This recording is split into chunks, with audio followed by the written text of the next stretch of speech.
Hello Kerbal Space Program fans.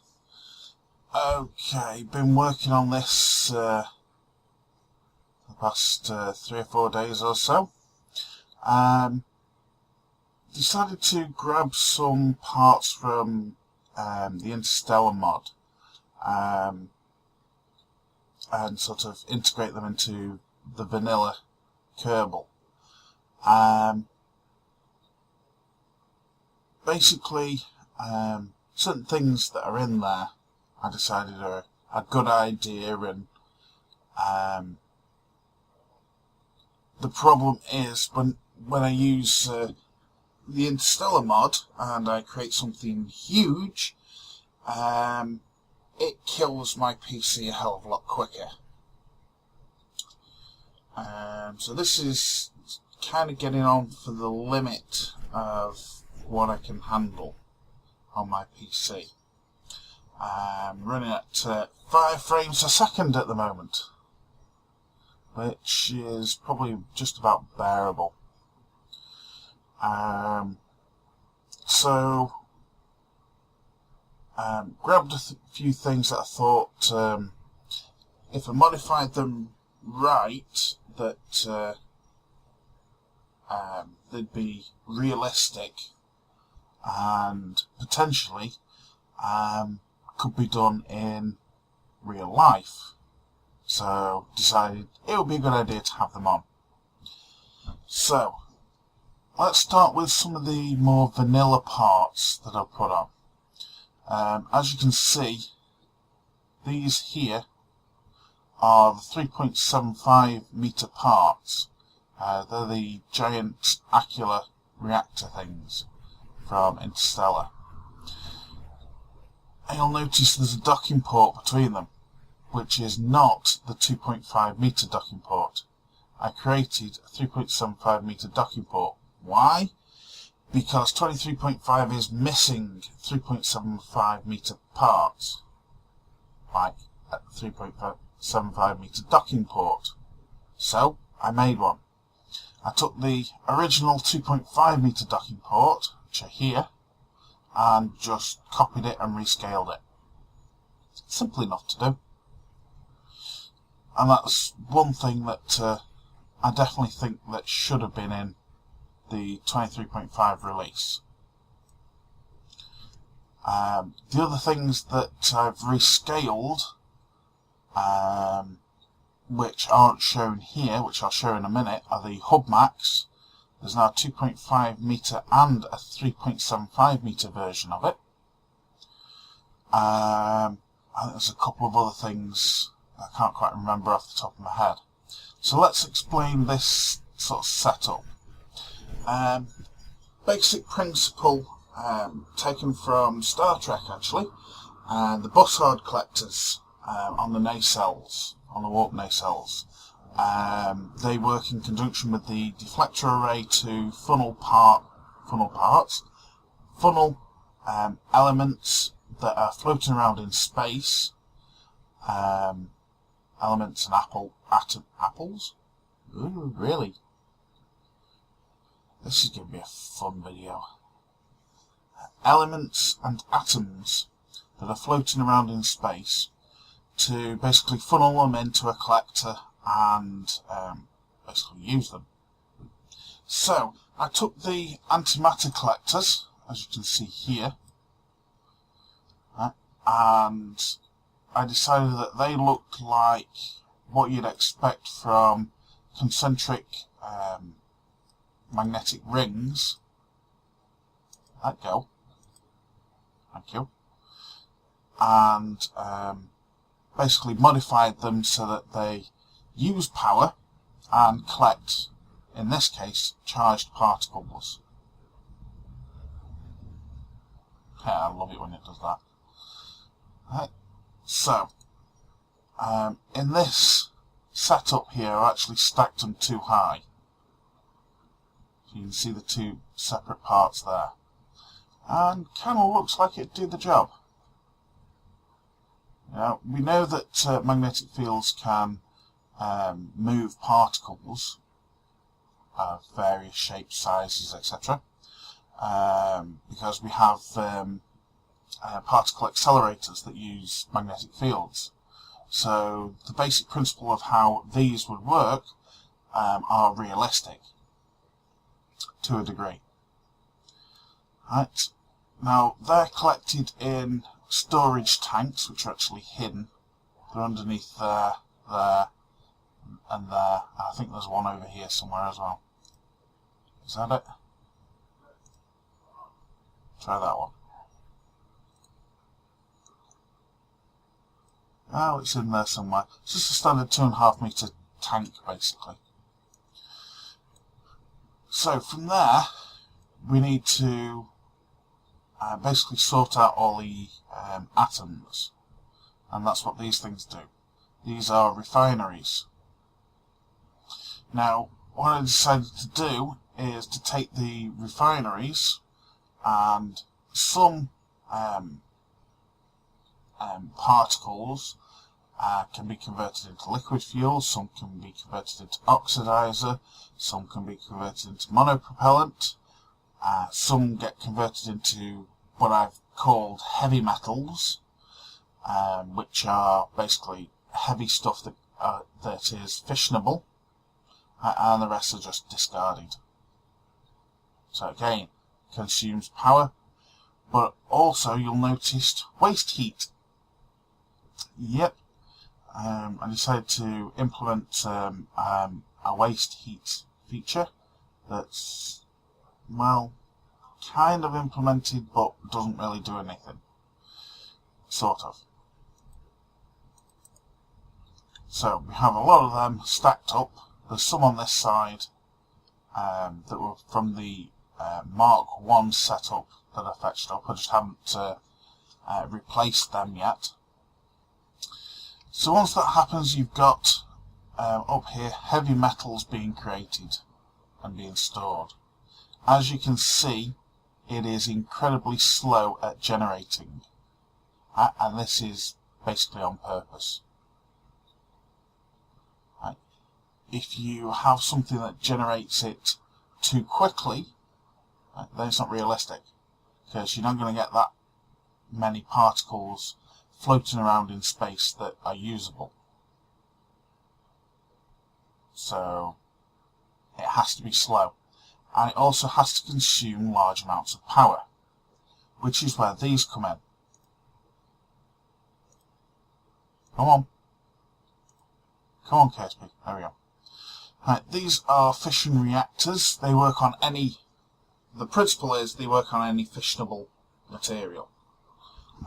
It doesn't care what it is. Anything from complex elements such as uranium and that group. But also, there's no real reason why you couldn't use sort of molecules as well, provided they're not too big. So if you have a group of larger atoms in a molecule, there's no reason why you can't feed that into the reactor and use that to basically release power to create electricity. So that's the basic principle. We know how fission reactors work. Come on, KSP. Thank you. When it runs at 5 frames a second, it doesn't like it when you try to right-click on stuff. Now, one thing I didn't mention is how the refinery would work. Well, I've already mentioned that magnetic fields, that particles can be coerced and redirected by magnetic fields. So, we also know that different sized particles are affected differently by magnetic fields. So smaller particles would be deflected further by a magnetic field than a big one. So using that principle, you could create a refinery that separates out particles by physical size. So that's how the theory behind the refinery would actually work. Now this blue section here, do you like the lighting effect, by the way? Lights are in there. I think this one looks kind of cool. Anyway, this one's blue on the side. These are basically heat pumps. Now they work on the principle of hot on one end, cold on another, and the transfer of heat from the hot end to the cold end generates power. Kind of used on the basically reverse version of the Peltier effect, which you can get any Peltier or Tech thermoelectric converter and heat one side of it, cool the other side, and you'll generate power. That's how the principle works. So these things just take waste heat and radiate them out into space. 2.5mm heat pump, meter heat pump. Now, you might start thinking, well, hang on, that's all well and good and yada yada yada, and that makes doing things a hell of a lot easier. Well, yes, except when I created the config files, I made them awkward to get into space. For example, each of these heat pumps is 9 tons. And this group of 9 come up on basically one pallet that are created underneath. There you can see the structure behind there that created. So that was basically a 100-ton pallet. Well, just shy of a 100-ton pallet that I fetched up. Right. Each one of these bussard collectors is in a group of 9, and that was considerably heavy to fetch up as well. Not to mention dock them together. These reactors, they're not light at all. And the bussard collectors, these things, are extremely unaerodynamic. They don't want to go up in a straight line. They have a general tendency to spin, which means when you're launching a rocket with them on, you do need a lot of control surfaces while you're in the atmosphere, and quite a bit of RCS when you're in the upper atmosphere to compensate for the lack of air going over the control surfaces.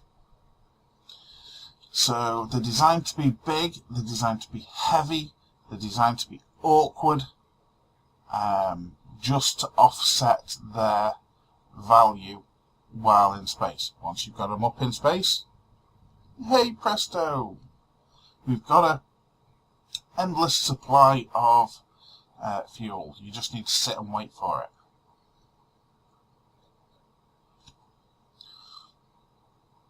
So, simple enough. Now, I've gone for a huge array here, which you don't necessarily need to have. I need to rebalance it again, because I made a few tweaks, and I threw off all the balancing. Basically, the idea is that the power that this produces is only slightly more than it needs to run itself, which makes sense.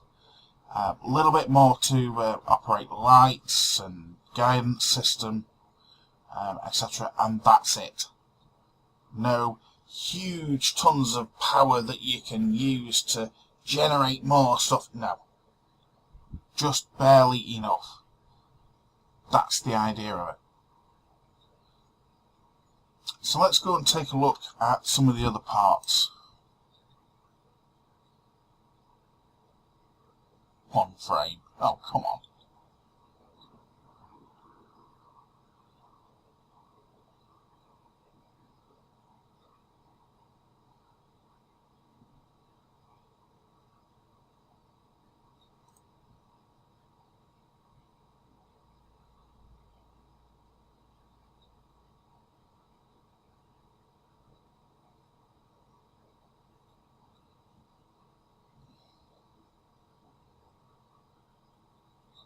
I'm thinking about it.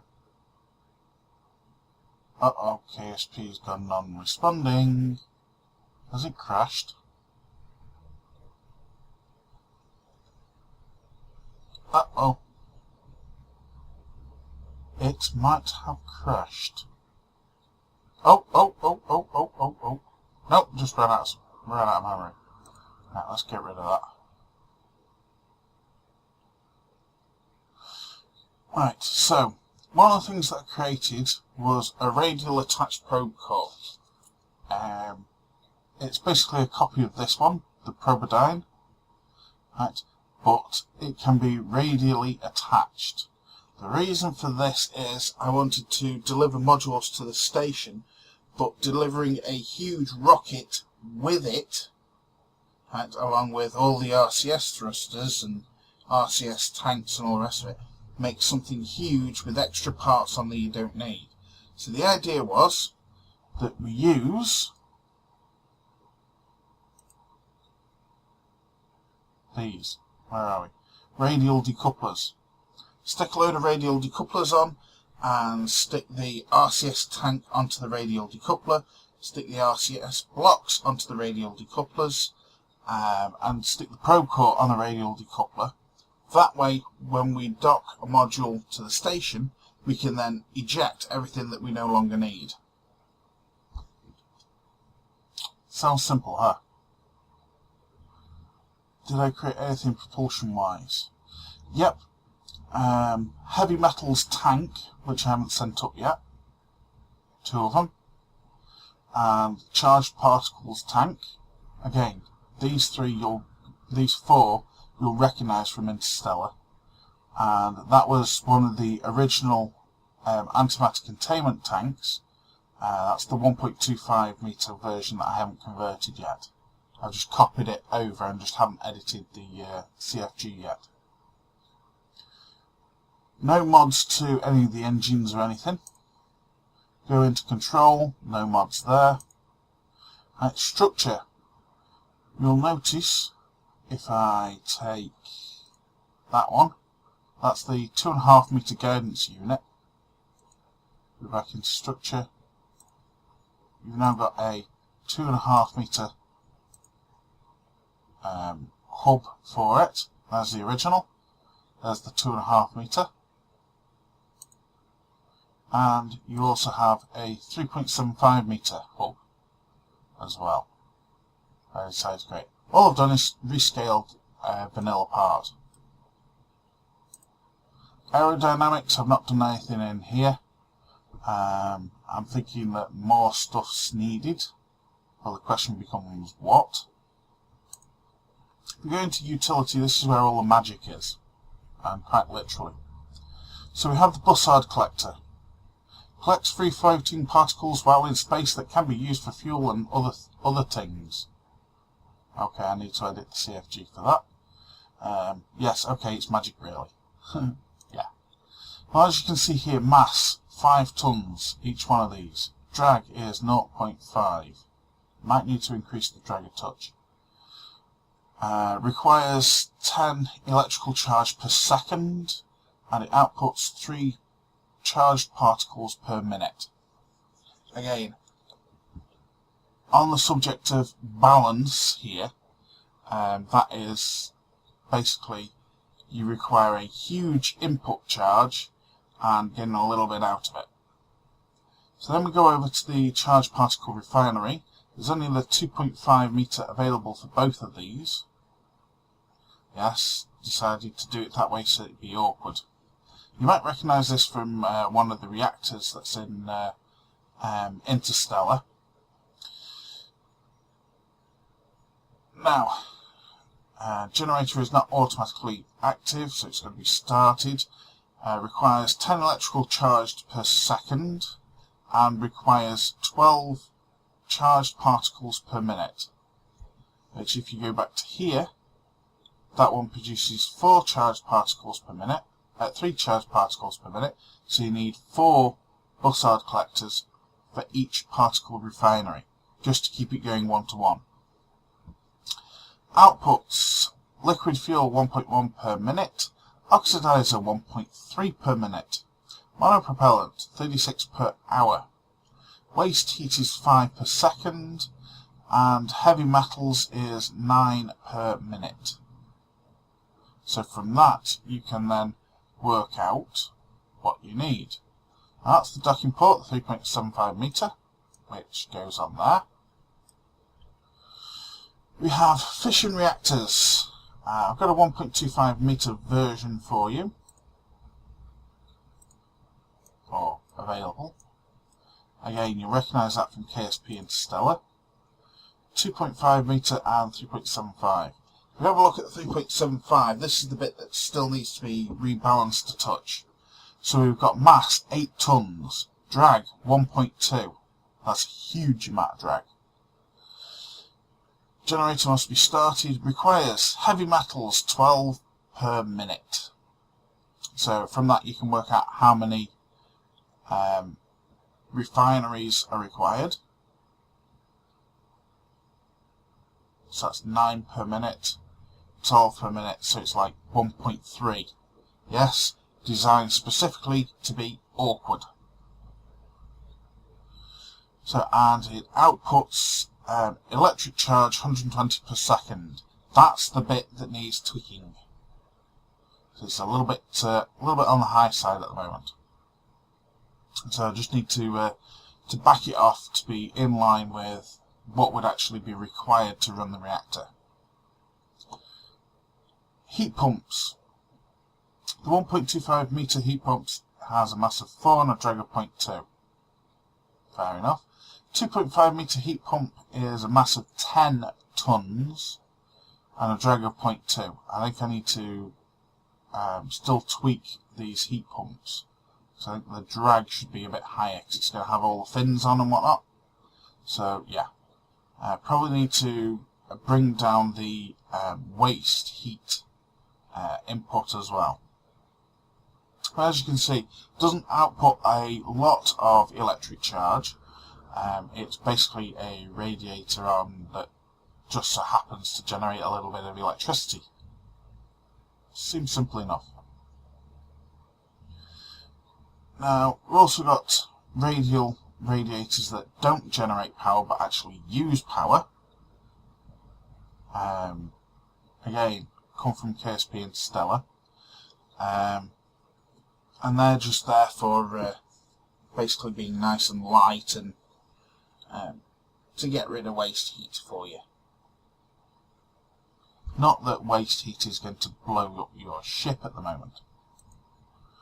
And that's pretty much about it for modded parts. Now I am using the UBO welder from time to time. I'm experimenting with that.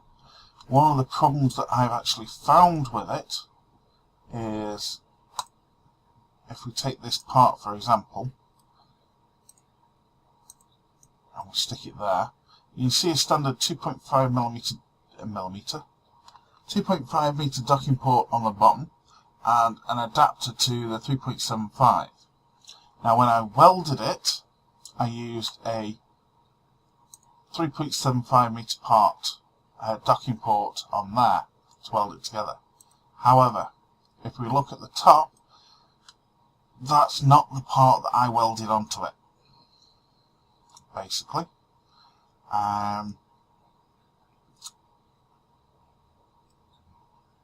It seems that the welder didn't take into account that the parts were rescaled. So it ended up putting in a standard 2.5mm docking port and welding it on. And on top of that, it's welded it the wrong way around. So that's actually a part that can't really use. But other than that, yeah, there's another attempt at doing it, and the same thing happened. I thought I'd have another go just in case I did something wrong. So, just a few parts that I thought really were needed in KSP. There's going to be a few more, I'd imagine. Oh, yes. There's a few more. I'm playing with the large flat radiator from KSP Interstellar at the moment. So it's kind of huge. Yeah, it's kind of like that. So I'm just wondering, can I use it on something? Is it worth being used on something, etc.? One thing you will also notice is these fusion reactors, I decided to put a huge battery bank in them. So the electric charge here is like 500,000 units. A little bit on the high side, need to fetch that down. So there's a lot of balancing work that I need to do for this. But yeah, I'm using these parts. Now I don't know if anyone else wants them. If there's any sort of demand for them, then I'll have to approach the Interstellar team and ask them if I can get permission to use their parts in a mod. I don't see that they're going to have an issue with that, but still, it's always a good thing to ask first. But yeah, if there's enough demand for this as a mod, then I'll create a mod for it and some sort of explanation, see what people think. And it's not really a mod, it's more add-on parts, because there's no DLLs that come with this. So everything uses all the modules, etc., that are already in KSP. So it's just a bunch of parts. That's basically the whole point of this. Because if you start adding in DLLs from like Interstellar and whatnot, then that's wonderful for small ships, small planes. Excuse me. But not so good when you start creating huge space stations like I seem to have a general tendency to do. Space stations big enough to melt your PC if it's not properly cooled. But anyway, I hope people like that little video of what I'm up to at the moment. As I said, please comment if you want this releasing as a mod with some parts on. I'm going to be looking at I think it's B9 aerospace pack, because I know when I loaded that, well, my PC very quickly started running out of memory. So I'm thinking of grabbing some parts from that and importing them and seeing how the mod works and seeing if I can make it a little bit more lightweight for people. So got a lot of plans to put parts in that I think should be in. Hell, if any of the developers for KSP are watching this video and you want a little bit of feedback for parts, here you go. More 3.75 meter parts, please. Screw the people that say that they're too big and too powerful and yada yada yada. Yeah, you're not lifting big things into orbit. That's why you think they're too powerful. Try lifting several hundred tons into orbit that is not aerodynamic.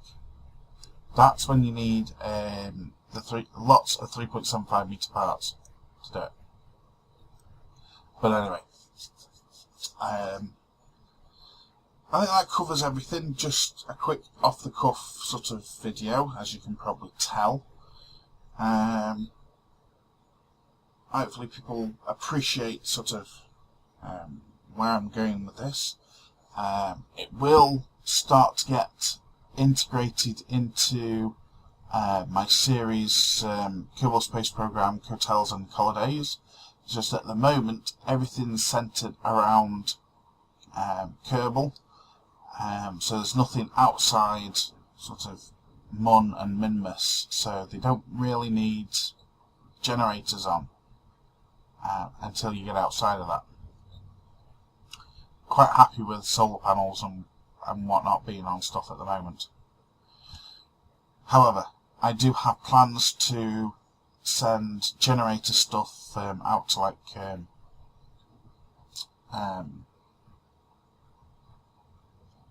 out into the dual system, Duna. I really want to drop something onto Dres. But before that, I'm looking into doing an experiment on the Mun, which could be interesting to do.